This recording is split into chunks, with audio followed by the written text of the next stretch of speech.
जय हिंद दोस्तों, mission success में आप सभी का स्वागत है। फ्रेंड्स, किरण पब्लिकेशन का बुक स्टार्ट है और इसमें आप लोग को 10 नंबर तक मॉडल प्रैक्टिस सेट कंप्लीट करा दिया गया है।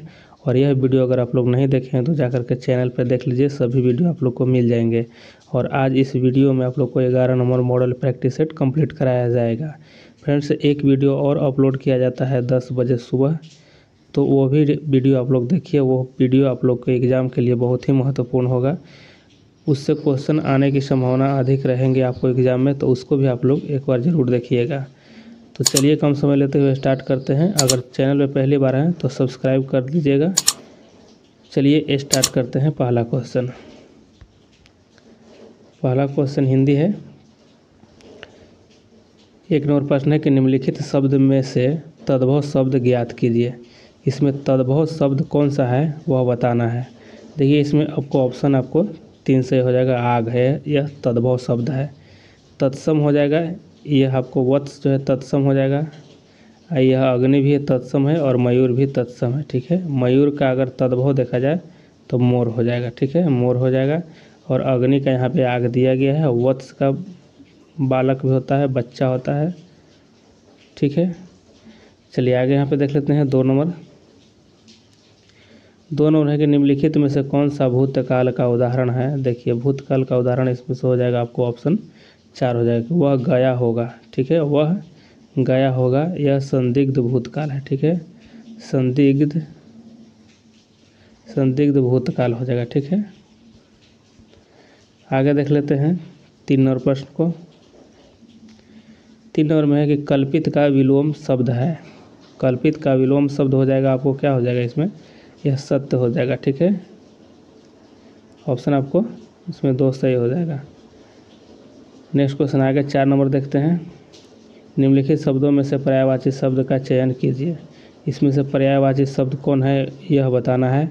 देखिए, 4 का हो जाएगा ऑप्शन आपको 3। अग्नि जो है यह आपको पर्यायवाची शब्द है। तो यह किसका, अग्नि का और कौन कौन होता है। अग्नि का अनल होता है। ठीक है, अनल होता है, ज्वलन, पावक, ये सभी जो है आपको अग्नि का होता है।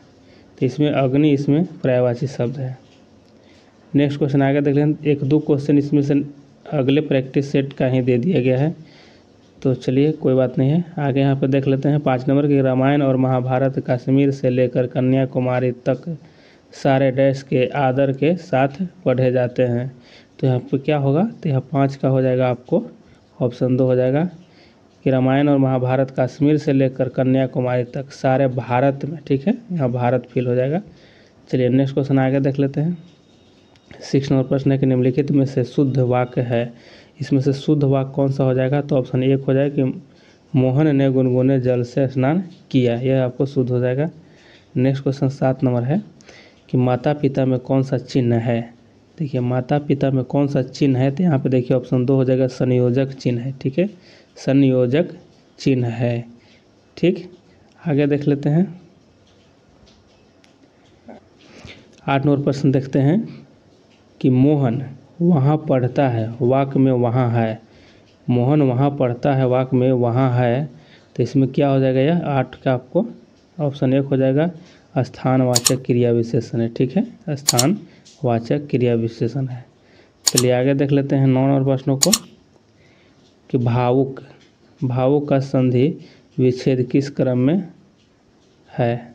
यहाँ पे देखना है कि भावुक का संधि विच्छेद बताना है। तो 9 का आपको ऑप्शन 3 हो जाएगा, भौ धन उक हो जाएगा। ठीक है, भौ प्लस उक यानी भावुक हो जाएगा। नेक्स्ट क्वेश्चन आएगा 10 नंबर है कि कहाँ राजा भोज कहाँ गंगू तेली लोकोक्ति का सही अर्थ क्या है। ठीक है, तो इसका 10 का आंसर आपको ऑप्शन 1 हो जाएगा कि आकाश पाताल का अंतर होना। कहाँ राजा भोज कहाँ गंगू तेली, यानी कहने का मतलब कि तू सेठ कड़ोईमल का बेटा हो और मैं एक मजदूर का बेटा, तुम्हारा और मेरा मेल कैसा कहाँ राजा भोज कहाँ गंगू तेली। ठीक है, इसका लोकोक्ति का अर्थ यहाँ पे ये हो जाएगा। आगे यहाँ 11 नंबर प्रश्न है कि विष के दांत नामक कहानी समाज के किस वर्ग की मानसिकता उजागर करती है। तो यह ऑप्शन आपको 3 हो जाएगा, मध्य वर्ग का।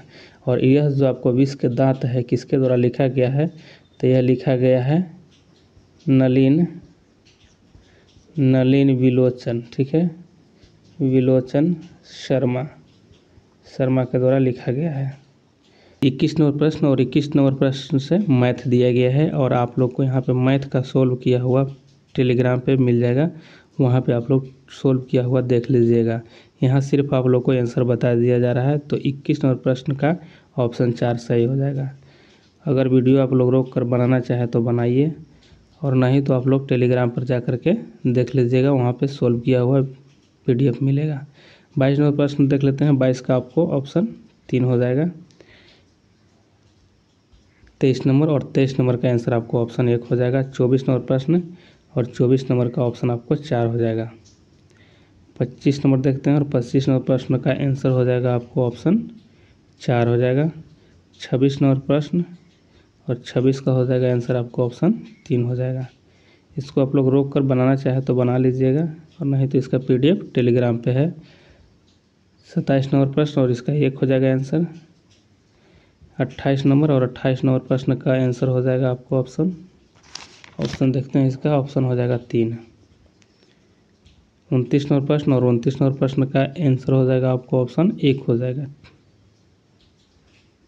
और 30 नंबर प्रश्न और 30 नंबर प्रश्न का आंसर ऑप्शन 2 हो जाएगा।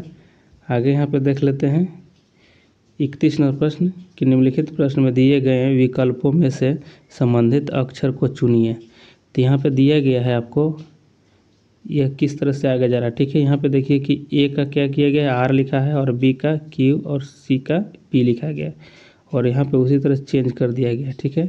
तो हमें देखेंगे C का क्या था, वहाँ C का P था, और B का क्या है तो B का Q था, और A का क्या था तो A का R था, ठीक है। तो PQR देखना है कहाँ है, ठीक है। तो PQR देखिए ऑप्शन 3 में यहाँ पे है, तो यह आपको सही हो जाएगा, ऑप्शन 3 सही है। आगे यहाँ पे देख लेते हैं कि निम्नलिखित प्रश्नों में से एक अनुक्रम दिए गए हैं जिसमें एक पद लुप्त है। दिए गए विकल्प में से वह सही विकल्प चुनिए जो अनुक्रम को पूरा करे, ठीक है। तो देखिए यहाँ पे कौन पूरा कर रहा है आगे, तो देखिए B है, B के बाद G है, G के बाद L है, तो L के बाद यहाँ क्या आएगा, ये यहाँ पूछा जा रहा है। तो देखिए B और G में कितना का अंतर चल रहा है, यहाँ 5 का अंतर चल रहा है, ठीक है, +5 का, यहाँ पे भी +5 का, यहाँ पे भी +5 का। तो उसी तरह से अगर यहाँ पे भी +5 करेंगे हम तो कितना हो जाएगा, तो यहाँ पे हो जाएगा Q हो जाएगा, ठीक है, Q हो जाएगा। इसी तरह C और H के बीच देखेंगे तो यहाँ पे भी प्लस कितना का चल रहा है, 5 का। यहाँ से भी देखेंगे तो यहाँ पे +5 का चल रहा है, तो उसी तरह यहाँ भी हम +5 करेंगे, ठीक है। तो यहाँ पे क्या हो जाएगा, R हो जाएगा, तो QR हो जाएगा, ठीक है। तो ऑप्शन यहाँ 3 सही हो जाएगा। नेक्स्ट क्वेश्चन आएगा 33 नंबर देखते हैं कि सीटिंग अरेंजमेंट का क्वेश्चन है, तो इसको आप लोग सीटिंग अरेंजमेंट कीजिएगा तो यहाँ पे आंसर आपको हो जाएगा कि बीच में कौन बैठी है, तो यहाँ पे पद्मा हो जाएगा, ठीक है। आगे देख लेते हैं यहाँ पे 34 नंबर और 34 नंबर के दिए गए विकल्प में से लुप्त अंक ज्ञात कीजिए, ठीक है। लुप्त अंक बताना है, तो यहाँ पे देखिए क्या किया गया है, 7 है, और 7 × 2 किया गया है तो 14 आ गया है, ठीक है, 14, और 14 में 5 को ऐड किया गया है तो यहाँ पे 19 हो रहा है। उसी तरह 6 यहाँ पे 2 का मल्टीप्लाई करेंगे तो 12 हो जाएगा, 12 में +5 करेंगे तो 17 हो जाएगा, और 5 दूनी यहाँ पे 10 करेंगे, 10 और 10 में +5 करेंगे तो यहाँ पे 15 हो जाएगा, ठीक है। तो ऑप्शन यहाँ पे आपको 3 सही हो जाएगा। नेक्स्ट क्वेश्चन आगे यहाँ पे देख लेते हैं। यहाँ पे प्रश्न आकृति दी गई है और यहाँ पे उत्तर आकृति है। यहाँ पे देखना है आपको कि कौन सा इसमें जाकर मैच करेगा, ठीक है। तो इसमें देखिए कि मैच करने वाला कौन है, ठीक, यहाँ पे आप लोग देखिएगा इसको। तो इसमें देखिए कि यह आकृति कहाँ है, तो यहाँ पे देखिए आप लोग 4 नंबर में इसको आकृति मिल रही है, ठीक है। यह जा करके उसमें मैच करेगा। तो इसी तरह इसमें देखना है, मैच कराने के लिए आप लोग इसको ईजी से आपको यह आंसर मिल जाएगा, तो आप लोग इसको बना लीजिएगा। ऑप्शन इसका 4 सही हो जाएगा। अब यहाँ देखते हैं 36 नंबर का, और यह सामाजिक विज्ञान का प्रश्न है। 36 नंबर में हो जाएगा आपको कि गांधी किसके माध्यम से सच्चाई प्राप्त करना चाहते थे, तो इसका आंसर आपको ऑप्शन 1 हो जाएगा, अहिंसा, ठीक है। अहिंसा इसका सही है, अहिंसा के माध्यम से। आगे देख लेते हैं टैंगा का अर्थ है, तो टैगा का अर्थ क्या हो जाएगा, यहाँ पे 37 नंबर का ऑप्शन 2 हो जाएगा कि शंकुधारी वृक्ष होता है, ठीक है, शंकु वृक्ष है टैगा। नेक्स्ट क्वेश्चन आगे है 38 नंबर का कि जनसंख्या का घनत्व दर्शाता है। जनसंख्या का जो घनत्व है वो क्या दर्शाता है, तो इसका सही ऑप्शन आपको 4 होगा, जनता भूमि अनुपात। ठीक है, जनता जो है भूमि के अनुपात में रहता है वह यहाँ पे दर्शाता है, यानी कि हो जाए क्या कि प्रति इकाई क्षेत्रफल में रहने वाले व्यक्ति। ठीक है, आगे यहाँ पे देख लेते हैं। आगे है 39 नंबर के भारतीय न्यायपालिका का अध्यक्ष है। तो भारतीय न्यायपालिका का अध्यक्ष कौन हो जाएगा, यहाँ पे ऑप्शन आपको 3 से होगा, सर्वोच्च न्यायालय।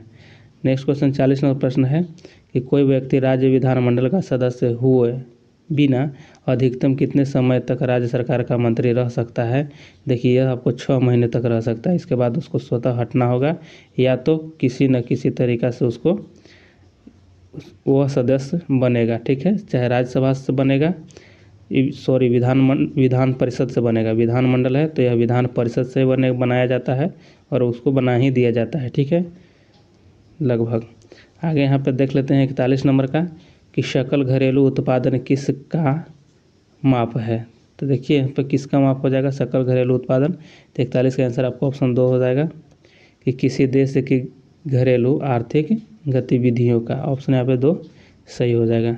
नेक्स्ट क्वेश्चन आगे देख लेते हैं। 42 नंबर है कि खारा पानी संकेत करता है। खारा पानी जो है किसका संकेत करता है, तो ऑप्शन 1 हो जाएगा नमकीन पानी का। ठीक है, नमकीन पानी का संकेत करता है खारा पानी। आगे है कि गांधी जी प्रसिद्ध दांडी यात्रा किस वर्ष की थी। देखिए ऑप्शन आपको 2 सही हो जाएगा, 1930 में। 1930 में 12 मार्च। ठीक है, 12 मार्च 1930 को प्रारंभ किया गया था। 40 नंबर प्रश्न है कि भारत का नेपोलियन किसे कहा जाता है। देखिए भारत का नेपोलियन जो है ऑप्शन आपको 3 से और समुद्रगुप्त को कहा जाता है। समुद्रगुप्त को कहा जाता है और इसकी शासनकाल कब से कब था, तो 335 से लेकर के 375 AD तक था। ठीक है, और इसको कहा था किसने, यह कि भारत का नेपोलियन, यह कहा था विंसेंट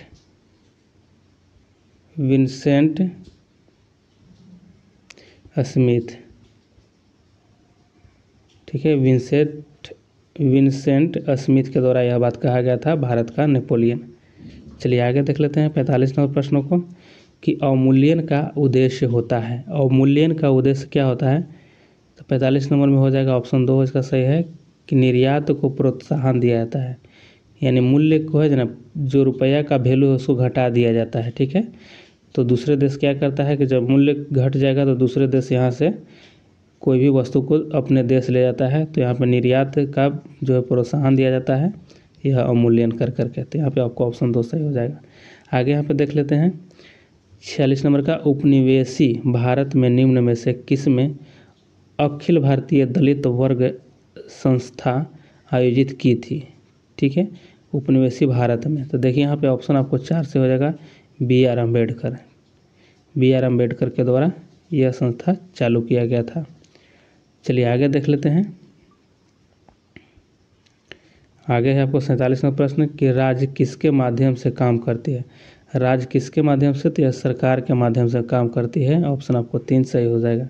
नेक्स्ट क्वेश्चन 48 नंबर है कि भारतीय संविधान का कौन सा अनुच्छेद संसद को नागरिकता का अधिकार विनियमित करने की शक्ति देता है। देखिए 48 का ऑप्शन आपको 4 हो जाएगा। यहाँ पे 11 अनुच्छेद जो है, यहाँ पे संविधान के अनुच्छेद 11 नागरिकता को अधिकार विनियमित करने का शक्ति देता है। नेक्स्ट क्वेश्चन आगे देख लेते हैं 49 नंबर का कि पहली औद्योगिक क्रांति किस देश में हुई थी। देखिए सबसे पहले औद्योगिक क्रांति जो है हुआ था कहाँ, तो ब्रिटेन में हुआ था। ऑप्शन आपको यहाँ पे 2 हो जाएगा। 18वीं शताब्दी के उत्तरार्ध तथा 29वीं शताब्दी के पूर्वार्ध में पश्चिम देश में हुआ था। सामाजिक, आर्थिक एवं सांस्कृतिक स्थिति को काफ़ी बड़ा बदलाव आया था, उसी समय औद्योगिक क्रांति शुरू हुआ था। ठीक है, और सबसे पहले यह सिलसिला ब्रिटेन में शुरू हुआ था। आगे यहाँ पे 50 नंबर देख लेते हैं। इंपीरियल बैंक की स्थापना किस वर्ष की गई थी। इंपीरियल बैंक की स्थापना जो है आपको हुआ था किस वर्ष, तो यह हुआ था ऑप्शन 4 सही हो जाएगा कि हाँ 1921 में हुआ था। और यही इंपीरियल बैंक आगे चल करके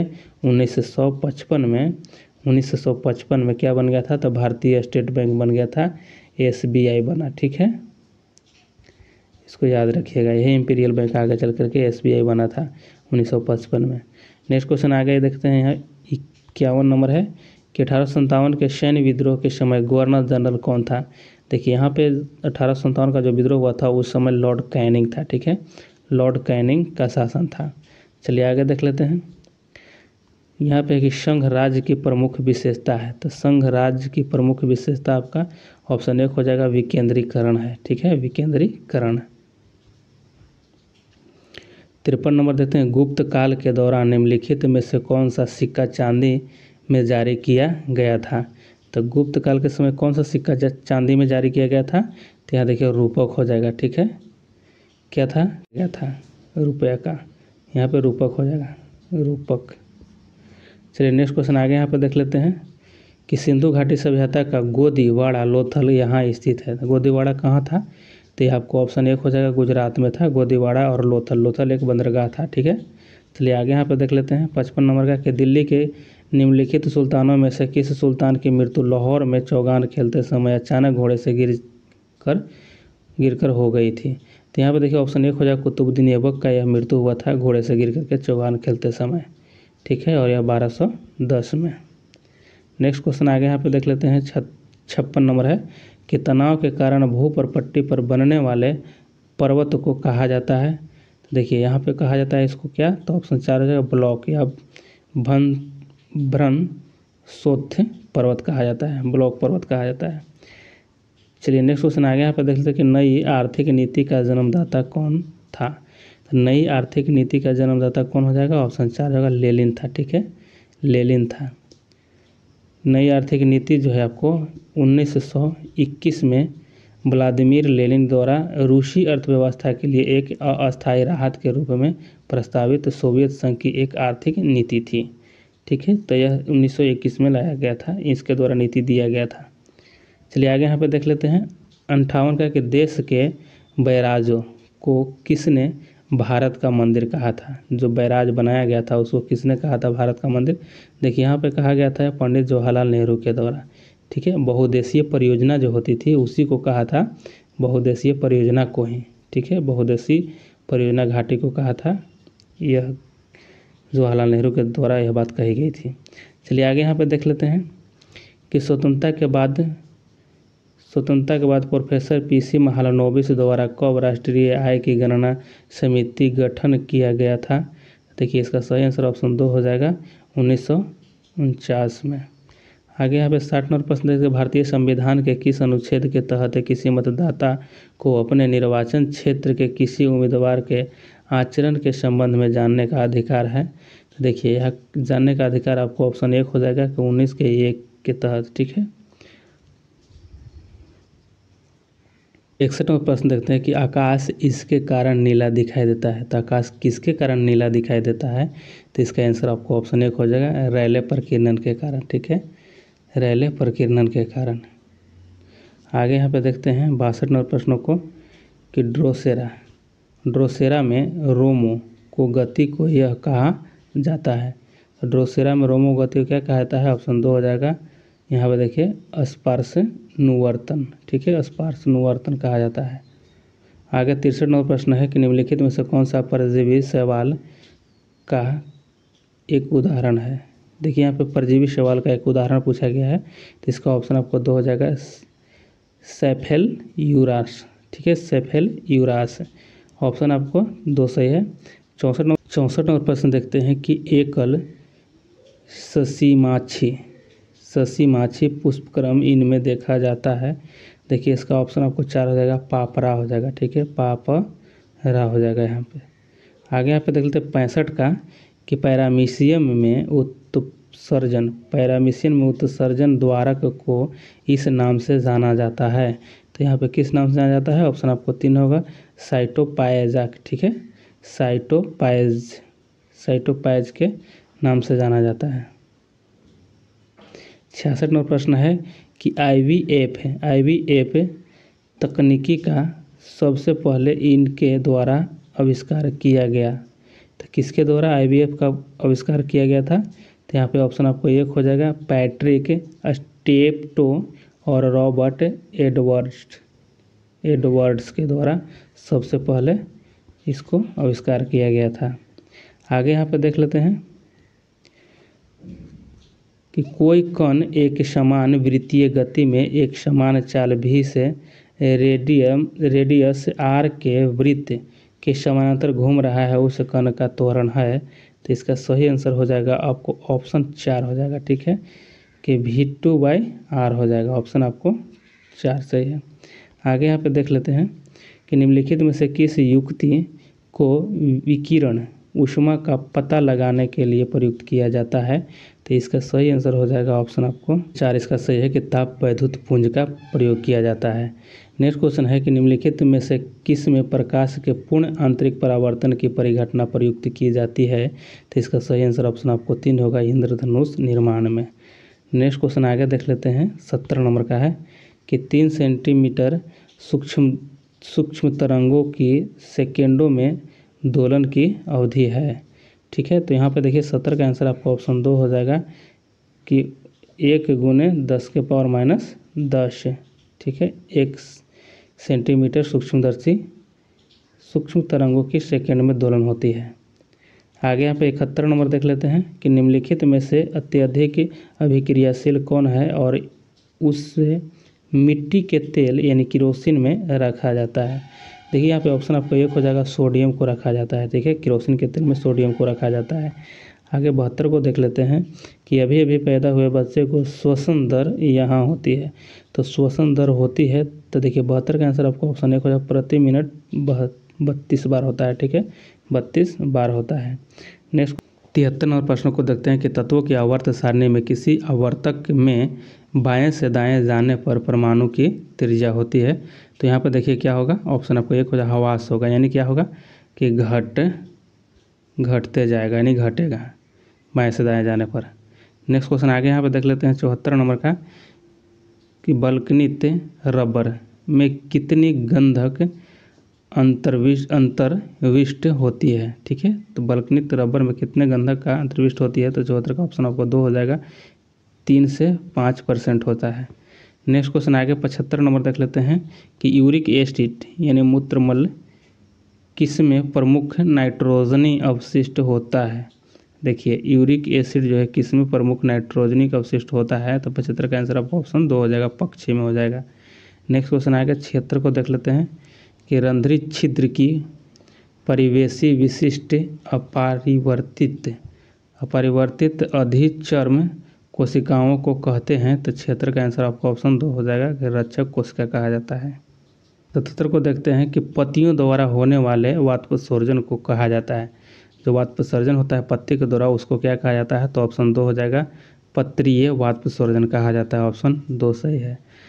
78 नंबर क्वेश्चन देखते हैं कि निम्नलिखित में से कौन सा एक धातुक अयस्क है। धातुक अयस्क है तो ऑप्शन 4 हो जाएगा, गैलेना हो जाएगा, ठीक है। आगे यहाँ पे देख लेते हैं, यहाँ पे देखते हैं निम्नलिखित में से कौन सी कोशिकांग केवल पादप कोशिका में स्थित होता है। देखिए जो पादप में केवल हो जाएगा कोशिका भित्ति पादप में पाया जाता है, ठीक है, और जंतु में कोशिका झिल्ली पाए जाते हैं। यहाँ पे आपको ऑप्शन 2 सही हो जाएगा। आगे 80 नंबर प्रश्नों को देखते हैं कि दो अस्थियां आपस में एक दूसरे से एक संयोजी ऊतक से जुड़ी होती है जिसे कहते हैं। देखिए 2 अस्थियां जब जुड़ेगी तो उसको क्या कहा जाता है, उसको कहा जाता है स्नायु, ठीक है, स्नायु या लिगामेंट, ठीक है, लिगामेंट कहा जाता है। आगे यहाँ पे 81 नंबर को देख लेते हैं कि निम्नलिखित का मिलान कीजिए, प्रजनन प्रकार है और यहाँ पे जीव दिया गया है। तो इसका सही मिलान क्या हो जाएगा, ऑप्शन आपको 1 हो जाएगा, यानी देखिए विखंडन आपको हो जाएगा अमीबा में हो जाएगा। अब पुनर्जनन जो हो जाएगा यह आपको यहाँ पे प्लेनेरिया में होगा। अनवोदित हो जाएगा जो यह आपको हो जाएगा ऑप्शन सी हाइड्रा में, ठीक है। चलिए नेक्स्ट क्वेश्चन आगे देख लेते हैं 82 नंबर का, क्या हो गया, ठोस से गैस में बदलने की क्रिया को क्या कहा जाता है। ठोस से गैस में बदलने की क्रिया को क्या कहा जाता है। तो यहाँ पे ऑप्शन 3 हो जाएगा, आपको उदरपातन हो जाएगा, ठीक है, उदरपातन। अगर इसका उदाहरण देखा जाए तो सबसे बड़ा अच्छा उदाहरण कपूर हो जाएगा, ठीक है। नेक्स्ट क्वेश्चन आगे देख लेते हैं 83 नंबर का कि 83 में प्रश्न है कि किस तापमान पर जलवाष्प में परिवर्तित होता है। देखिए जलवाष्प जो है परिवर्तित होता है किस तापमान पर। 83 का ऑप्शन 3 हो जाएगा कि 373 के केल्विन पर, ठीक है। आगे यहाँ पे देख लेते हैं 84 के पालक में पाया जाता है। तो पालक में क्या पाया जाता है? पालक में पाया जाता है ऑक्जेलिक अम्ल। ठीक है, ऑप्शन आपको 2 सही हो जाएंगे। 85वां प्रश्न के निम्नलिखित में से कौन एक ऋण आवेशित आयन है? ऋण आवेशित आयन इसमें से कौन हो जाएगा? तो यह आयोडीन है, जो यह आपको ऋण आवेशित हो जाएगा। आगे यहाँ पर देख लेते हैं सामान्य ज्ञान और समसामयिक मामले का प्रश्न है। तो यहाँ पे आपको हो जाएगा 86 का कि निम्नलिखित में से कौन एक प्रगतिशील कर का उदाहरण है? प्रगतिशील कर का उदाहरण इसमें से कौन हो जाएगा? तो ऑप्शन आपको 3 हो जाएगा, आयकर हो जाएगा। आगे है कि भारत में किस वर्ष में नई आर्थिक नीति की घोषणा की गई थी? तो भारत में नई आर्थिक नीति की घोषणा कब की गई थी? 87 का आंसर आपको ऑप्शन 2 हो जाएगा, 1991 में। ठीक है, 1991। आगे यहाँ पे देख लेते हैं 88 नंबर का कि निम्नलिखित में से कौन एक राजनैतिक कार्यपालिका का हिस्सा है? तो इसका सही आंसर क्या हो जाएगा? ऑप्शन 3 हो जाएगा, वित्त मंत्री। आगे देख लेते हैं यहाँ पे 89 का कि निम्नलिखित में से कौन सा देश दूसरी दुनिया के देशों का हिस्सा नहीं है? दूसरी दुनिया का देशों का हिस्सा नहीं है, तो इसमें से कौन हो जाएगा? इसका सही आंसर हो जाएगा आपको ऑप्शन 4, अर्जेंटीना हो जाएगा। ठीक है, अर्जेंटीना। आगे देख लेते हैं 90 का कि भारतीय संविधान के कौन से अनुच्छेद में भारत को राज्यों का संघ बताया गया है? भारत को राज्यों का संघ बताया गया अनुच्छेद 1 में। नेक्स्ट क्वेश्चन आगे यहाँ पे देख लेते हैं 91 का है। 91 में कि प्राचीन भारत में कितने महाजनपद थे? देखिए, प्राचीन भारत में 16 महाजनपद थे और बौद्ध धर्म में इसके अंगुत्तर निकाय में मिलता है 16 महाजनपद का वर्णन। ठीक है, और जैन धर्म में मिलता है भगवती सूत्र में जैन में, और मिलता है बौद्ध धर्म में कहाँ? तो बौद्ध धर्म में अंगुत्तर निकाय। ठीक है, अंगुत्तर निकाय में। नेक्स्ट क्वेश्चन आगे यहाँ पे देख लेते हैं, महाजनपद से सब राजधानी याद कर लीजिएगा, राज्य और राजधानी उसका महाजनपद का 16 होगा। क्वेश्चन कहीं पूछे जाएंगे तो आप लोग को बनाने में ईजी हो जाएगा। आगे यहाँ पे प्रसिद्ध यात्री मार्को पोलो किस देश का मूल निवासी था? ठीक है, मार्को पोलो जो था यह कहाँ का था? तो इटली का था। 93 नंबर है कि निम्नलिखित में से कौन सी नदी को सांगपो भी कहा जाता है? देखिए, सांगपो किसको कहा जाता है? यहाँ पे आपको ब्रह्मपुत्र को कहा जाता है। ठीक है, सांगपो जो है चीन में इसको सांगपो कहा जाता है। ठीक है, ब्रह्मपुत्र नदी को चीन में। यारलुंग सांगपो ब्रह्मपुत्र नदी को ऊपरी धारा है। ठीक है, और यही ब्रह्मपुत्र जब आपको अरुणाचल प्रदेश में प्रवेश करती है और असम में प्रवेश करती है, तब जा कर के यह ब्रह्मपुत्र नदी के नाम से जाने जाते हैं। ठीक है, और बांग्लादेश में इसको जमुना के नाम से भी जाना जाता है। चलिए आगे यहाँ पे देख लेते हैं 94 का कि निम्नलिखित में से कौन सी खरीफ फसल नहीं है? देखिए, इसमें से खरीफ फसल कौन सी नहीं है? तो यहाँ पे ऑप्शन आपको 3 है। गेहूँ जो है खरीफ फसल नहीं है, यह रबी फसल है। ठीक है, यह रबी फसल है गेहूँ। बाकी जो दिया गया ऑप्शन तीनों वह सभी खरीफ फसल है। नेक्स्ट क्वेश्चन आगे यहाँ पे 95 को देखते हैं, निम्नलिखित में से कौन ब्रिक्स से जुड़ने वाले 5वां देश है? देखिए, इसमें ब्रिक्स से जुड़ने वाले 5वां देश कौन सा है? तो ऑप्शन 2 हो जाएगा, दक्षिणी अफ्रीका। आगे यहाँ पे देखते हैं 96 के भारत की पहली पुलिस ड्रोन यूनिट कहाँ पर शुरू की गई? पुलिस ड्रोन यूनिट कहाँ शुरू किया गया है? तो ये आपको हो जाएगा ऑप्शन 2 हो जाएगा, चेन्नई में। आगे है 97 नंबर प्रश्न है कि भारत का कौन सा देश शंघाई सहयोग संगठन का नया स्थायी सदस्य बना है? 97 का आंसर आपको ऑप्शन 4 होगा, ईरान बना है। नेक्स्ट क्वेश्चन है 98 नंबर है कि 2023 वैश्विक प्रतिस्पर्धात्मक सूचकांक में भारत कौन से स्थान पर रहा है? देखिए, यहाँ 98 का आंसर आपको ऑप्शन 1 हो जाएगा, 40वें स्थान पर रहा है। नेक्स्ट क्वेश्चन आएगा 99 नंबर प्रश्न है कि किसको अंग्रेजी फिल्म के लिए बेस्ट डायरेक्टर का ब्रिटिश अवार्ड मिला है? तो 99 का आंसर ऑप्शन 3 हो जाएगा, शेखर कपूर को मिला है। आगे यहाँ पे देख लेते हैं 100 नंबर प्रश्न कि लुसाने डायमंड लीग 2023 में किस भारतीय खिलाड़ी ने थ्रो में स्वर्ण पदक जीता है? ठीक है, लुसाने डायमंड लीग में तो थ्रो में किसने जीता है? तो 100 का आंसर आपको ऑप्शन 4 हो जाएगा, नीरज चोपड़ा ने जीता है। ठीक है, और यहाँ पे आप लोग को 100 नंबर प्रश्न समाप्त हुए। आप लोग को नेक्स्ट 12 नंबर आप लोग को प्रैक्टिस सेट आगे देखने को मिलेगा। तो आप लोग वीडियो को एक बार लाइक और शेयर जरूर कर दीजिएगा और कंटिन्यू वीडियो में आप लोग बने रहिए। प्रतिदिन आप लोग को सेलेक्ट कराया जा रहा है और एक आप लोग को 10 बजे आप लोग को सुबह अपलोड किया जाता है वीडियो, तो उसको भी आप लोग देखिए, बहुत ही इंपॉर्टेंट क्वेश्चन उसमें है। धन्यवाद।